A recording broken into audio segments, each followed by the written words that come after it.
हरी शिवाय नमस्तुभ्यम दोस्तों। आप सभी लोग जानते हैं कि 14 जनवरी 2025 को है मकर संक्रांति और मकर संक्रांति के दिन आप लोगों ने देखा होगा कि बहुत सारे लोग 14 दीपक जलाते हैं। अब वो 14 दीपदान के ही बराबर होते हैं, 14 दीपक जलाते हैं। तो कुछ लोग तो यहाँ पर क्या करते हैं कि 14 दीपक 14 अलग अलग जगहों पर जलाते हैं, तो कुछ लोग जो है एक ही जगह पर जलाते हैं। तो अगर आप लोग भी मकर संक्रांति के दिन ये 14 दीपदान करना चाहते हैं और आखिर ये 14 दीपदान करने से होता क्या है, सबसे बड़ी चीज तो यहीं पर आती है। तो देखो, मकर संक्रांति के दिन दान पुण्य का विशेष महत्व माना जाता है।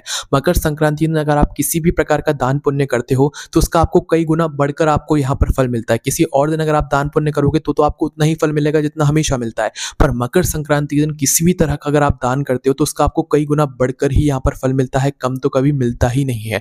इसलिए मकर संक्रांति के दिन जो है दीपदान करने का भी बड़ा विशेष महत्व बताया गया है, विशेष रूप से 14 दीपदान करने का, 14 दीपक जलाने का। ठीक है, क्योंकि मकर संक्रांति कब पड़ती है? 14 जनवरी 2025 के दिन। ठीक है, तो आखिर ये 14 दीपक कहाँ कहाँ पर जलाए जाते हैं, कैसे जलाए जाते हैं, इसको जलाने की विधि क्या है, इसके बाद में ये 14 जगहों पर अगर हम लोग ना जा सके तो हम कहाँ पर ये 14 दीपक जला सकते हैं, सारे प्रश्नों के जवाब आपको इस वीडियो में मिल जाएंगे। अगर आप लोग भी मकर संक्रांति के दिन ये 14 दीपक जलाना चाहते हैं तो भाई इस वीडियो को पूरा जरूर देखिएगा। 14 दीपदान करना चाहते हैं तो इस वीडियो को पूरा जरूर देखिएगा। देखिए, विशेष रूप से ये 14 दीपदान जो है माताएं बहनें करती है, तो माताएं बहनें जरूर पूरी वीडियो देखिएगा ताकि उन लोगों के मन में जो भी प्रश्न हो इन 14 दीपदान से जुड़े हुए, 14 दीपकों से जुड़े हुए, उनके सारे प्रश्नों के जवाब उनको मिल जाए। देखिए, सबसे पहली चीज आप लोग ये समझ लीजिए कि यहाँ पर आप लोगों को 14 दीपदान करने हैं। अब यहाँ पर ऐसा नहीं होता है कि आपने यहाँ पर 10 दीपक ले लिए या 5 दीपक ले लिए या 13 दीपक ले लिए।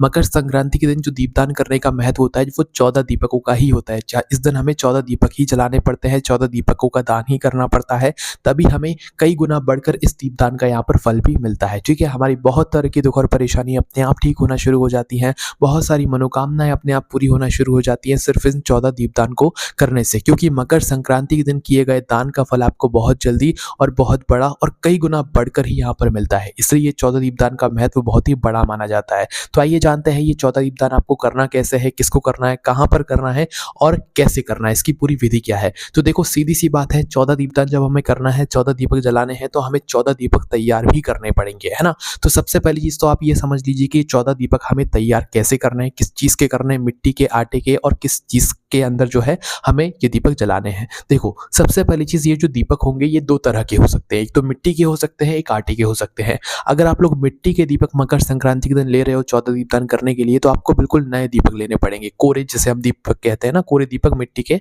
वो नए दीपक लेने पड़ेंगे। यहाँ पर आपको पुराने दीपकों का प्रयोग नहीं करना है मकर संक्रांति के दिन, क्योंकि इस दिन का महत्व बहुत ज्यादा बड़ा होता है। चलो, अब अगर आपके पास नहीं है मिट्टी के नए दीपक, आपके पास पुराने ही है, तो उस जगह पर आप लोग क्या करो कि अपने ही घर में 14 आटे के दीपक तैयार करो, मीडियम साइज के।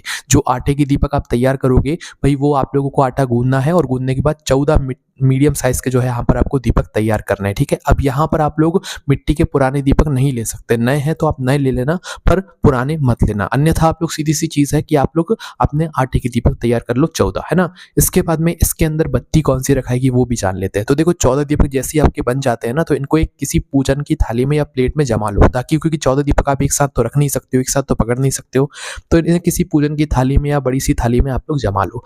अब जमाने के बाद इनके अंदर बत्ती रखने की बारी आती है, तो इनके अंदर जो बत्ती रखाएगी वो रुई की बत्ती रखाएगी। रुई आप लोग जानते हो ना, तो रुई की बत्ती रखाएगी, और जो रुई की बत्ती आप लोग रखोगे वो आप अपने ही हाथों से बनाकर रखोगे, है ना, क्योंकि एक दीपक को तैयार करने में आपको अपना खुद का परिश्रम करना चाहिए। बनी बनाई जो बाजार की बत्तियां होती हैं उनका प्रयोग ज्यादातर आपको नहीं करना चाहिए। ठीक है, तो भाई इनके अंदर हमें कौन सी बत्ती रखनी है, लंबी बत्ती रखनी है कि गोल बत्ती रखनी है। वैसे दोस्तों, इसका कुछ यहाँ पर ज़्यादा फर्क नहीं पड़ेगा कि आप लंबी बत्ती रख रहे हो या गोल बत्ती रख रहे हो, पर जब भी हम जो आपसे कह रहे हैं वो तो भाई लंबी बत्ती का ही कह रहे हैं। बाकी गोल बत्ती भी आप लोग रख सकते हो, कोई दिक्कत यहाँ पर नहीं है, पर लंबी बत्ती रखोगे तो ज़्यादा बेहतर यहाँ पर रहेगा, क्योंकि बहुत सारी जगहों पर हमें लंबी बत्ती का ही दीपक जलाना चाहिए इस वजह से, है ना।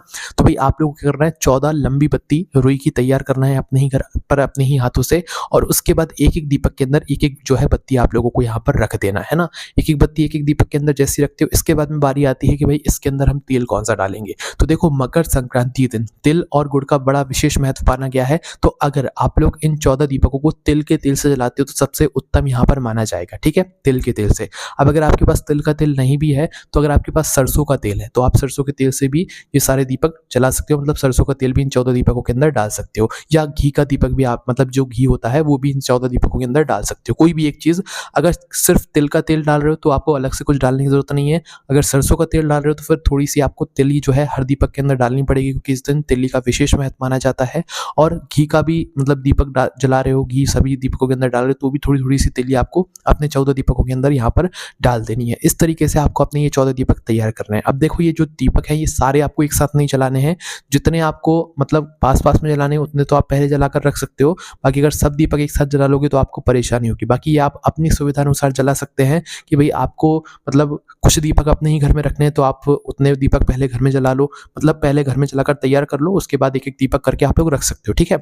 पर पूरे एक साथ जलाओगे तो फिर आपको परेशानी होगी, या आप अपनी सुविधा अनुसार देख लीजिएगा, ठीक है? जब हम आपको उपाय समझाएँगे उसके बाद आप लोग खुद समझ जाएँगे, है ना?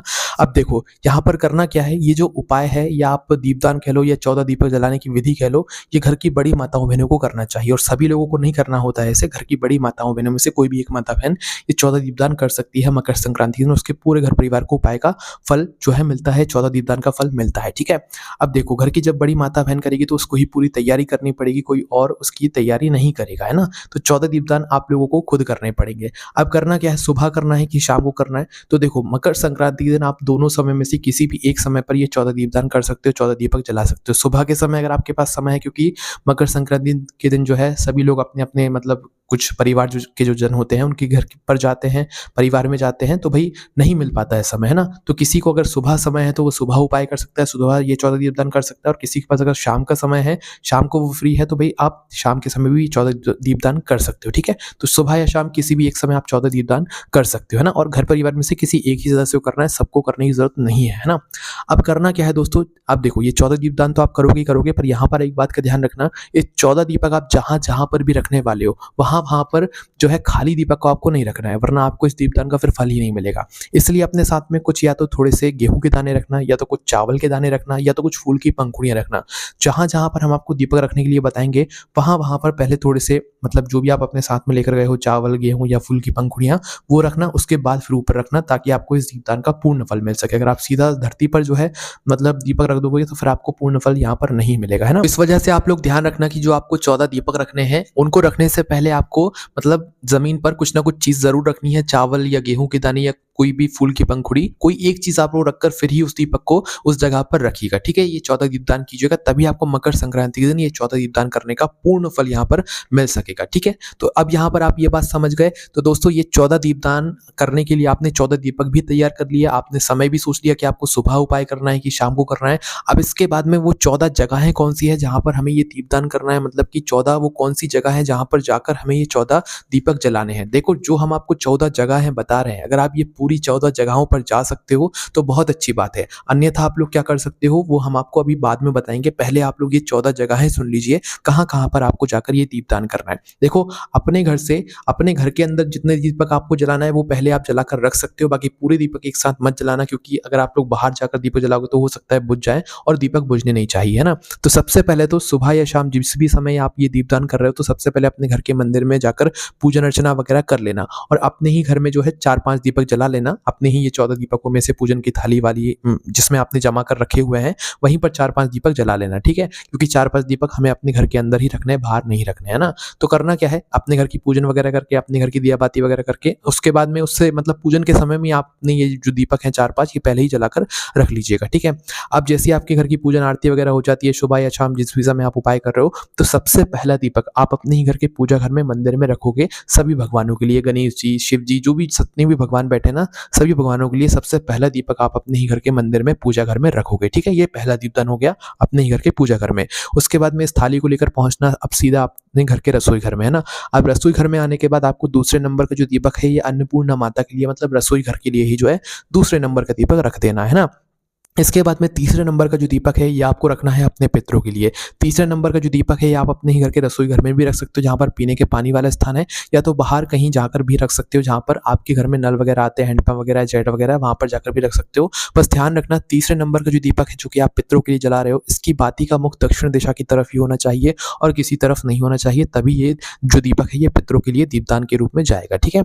इसके बाद में जो चौथे नंबर का दीपक है ये आप लोगों को जलाना है तुलसी मैया जी के क्यारे के पास में। तो अपने घर घर में जो भी तुलसी का पौधा हो उसके पास में जाकर अपना जो चौथे नंबर का दीपक है इसको जला देना है, ठीक है। इसके बाद में दोस्तों जो 5वें नंबर का दीपक है दीपदान के लिए, वो आपको जलाना है अपने घर की दहलीज पर, मतलब कि मेन गेट पर। आपके घर का जो मेन गेट हो, मेन गेट पर जो है किसी भी एक साइड आप अपने 5वें नंबर का दीपक जला देना। एक ही दीपक रखना है, बाकी बाद में अगर आपको कोई जगह ना मिले तो फिर आप 2 दीपक भी अपने घर की दहलीज पर रख सकते हो, पर अभी तो एक ही रख देना, ठीक है। तो 5वें नंबर का दीपक दहलीज पर आप लोगों को रख देना है। उसके बाद में 6वें नंबर का जो दीपक है ये आपको किसी भी पवित्र नदी के घाट पर जाकर जलाकर आना है ना। कोई भी नदी, बावड़ी या तालाब वगैरह हो आपके घर के पास में तो वहां पर जाना है, मुख्य रूप से नदी के पास में जाना है। और अगर नदी के पास में नहीं जा सकते हो, आपके घर से दूर है, तो अपने ही घर के अंदर एक बड़ी सी थाली लेना और थाली के अंदर शुद्ध जल भरना, उसके अंदर थोड़ा सा गंगा जल मिला देना, 1-2 बूंदे। उसके बाद में उस जल के बीचों बीच में आप इस जल को, मतलब इस जो दीपक है 6वें नंबर का, इसको वहां पर रख देना, ठीक है। तो ये 6वें नंबर का जो है नदी के लिए, मतलब जल के लिए दीपदान हो जाएगा गंगा मैया के लिए, ठीक है। इसके बाद में दोस्तों जो 7वें नंबर का दीपक है ये आप लोगों को जलाकर आना है बेलपत्र के पेड़ के नीचे, जो कि भगवान शिव जी का सबसे प्रिय वृक्ष होता है। तो आपके घर के आसपास जो भी बेलपत्री का पेड़ हो वहां पर 7वें नंबर का दीपक आपको जलाकर आ जाना है। उसके बाद में जो 8वें नंबर का दीपक होगा ये आपको जलाकर आना है पीपल के पेड़ के नीचे। कहां पर? पीपल के पेड़ के नीचे, ठीक है। इसके बाद में दोस्तों जो 9वें नंबर का दीपक है ये आपको आंवले के पेड़ के नीचे जलाना है ना, 9वें नंबर का। जितने भी हम आपको पेड़ के नाम बता रहे हैं ये सारे पेड़ बड़े होने चाहिए, छोटे नहीं होने चाहिए, जिसकी छांव में बैठकर आप लोग ये वाला उपाय, मतलब ये जो दीपक है ये जला सकते हो, मतलब जो पेड़ बड़े हों वही आप लोगों को जाना है ना।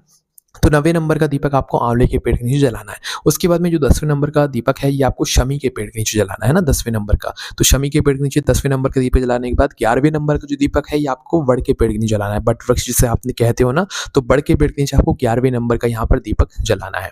उसके बाद में 12वें नंबर का जो दीपक है ये आपको शिव जी के मंदिर में जाकर जलाना है। आपके घर के पास में जो भी शिव जी का मंदिर है वहां पर जाकर आपको जो है 12वें नंबर का दीपक जला देना है। 13वें नंबर का जो दीपक है ये आपको किसी भी गौशाला में जाकर या गौ माता के लिए आपको जलाना है, गौ माता के नाम से 13वें नंबर का दीपक।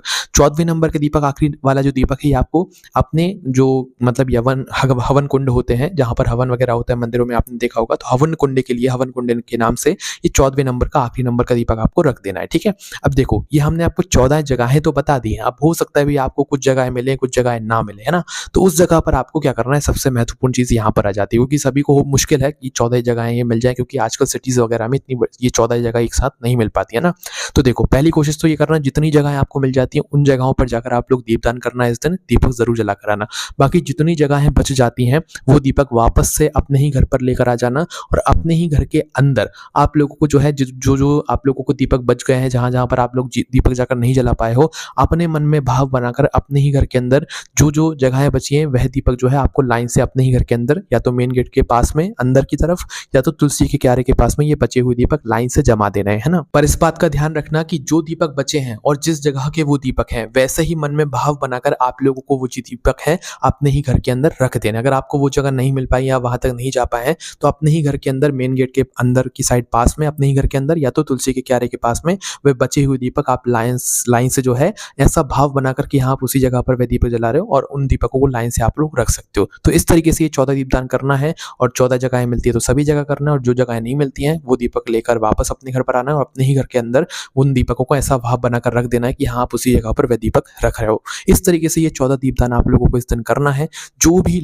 जो भी घर से जो है ये 14 दीपदान किए जाते हैं भाई, उनके घर परिवार की सारी दुख और परेशानियां दूर होती हैं, उनको इस दान का कई गुना बढ़कर फल मिलता है दीपदान को करने का। दीपदान को करने का भी एक बहुत ही बड़ा फल यहाँ पर हमें देखने के लिए मिलता है। कोई भी आपको परेशानी आती है ये 14 दीपदान करने में, हमारी वेबसाइट भोलेनाथभक्ति.com पर भी आप लोगों को ये सारी जानकारी पढ़ने के लिए मिल जाएगी। कोई भी समस्या आती है आप हमसे कमेंट करके पूछ सकते हैं।